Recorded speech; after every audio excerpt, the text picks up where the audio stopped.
स्त्री शक्ती सोशल फाउंडेशनच्या वतीनं वसतिगृहातील मुलांसोबत रंगपंचमी साजरी.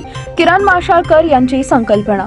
स्त्री शक्ती सोशल फाउंडेशनचे संस्थापक अध्यक्ष किरण माशाळकर यांनी सोलापुरात वसतिगृहातील मुलांसोबत रंगपंचमी साजरी करण्याची संकल्पना आणली.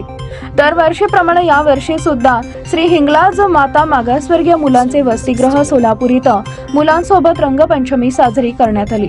सदर वसतिगृहातील मुले सोलापूर जिल्हा व इतर जिल्ह्यातील आहेत. ही मुलं आपल्या कुटुंबासमवेत सण साजरा करत नाहीत. त्यामुळे दरवर्षी स्त्री शक्ती सोशल फाउंडेशनच्या वतीनं रंगपंचमी हा सण मोठ्या उत्साहात प्रत्येक वसतिगृहात साजरा केला जातो.